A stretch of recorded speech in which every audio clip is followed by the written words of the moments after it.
Hey everyone, welcome back. Going to be working on Jim's 72 C10 frame again today.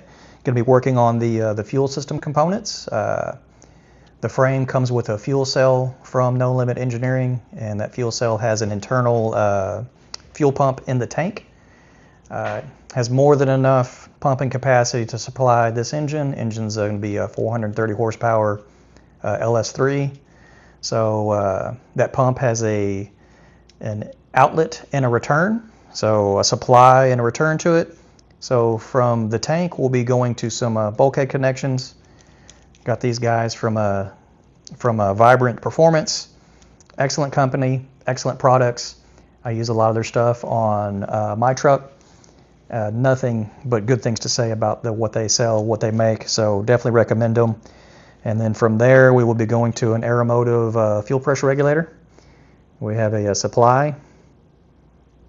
inlet and an outlet and a return off the bottom. So we'll be able to kind of put the fuel pressure regulation at the rear of the truck, have the supply and the return at the rear of the truck, because on these LS3s that use the stock intake and stock fuel rail, there's only one line in. It's a supply, and they don't have a return. So on aftermarket fuel rails, you'll see a supply and return on the fuel rail itself. So you'll have two lines coming from the front of the vehicle.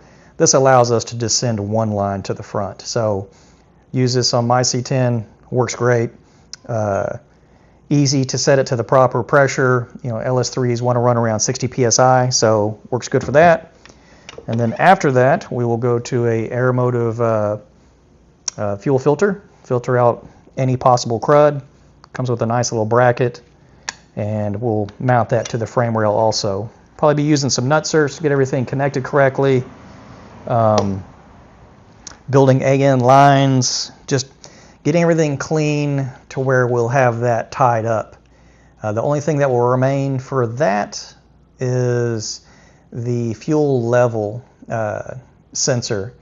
Didn't get that, so need to order that from No Limit. They sell one that will fit their fuel cell. So once we get that ordered, basically the fuel system will be completed, and then we can start working on a few other items. But exhaust is done enough to where we can easily see, areas we want to stay away from to kind of, prevent the fuel from heating up. Don't want to get the fuel lines warm in any way.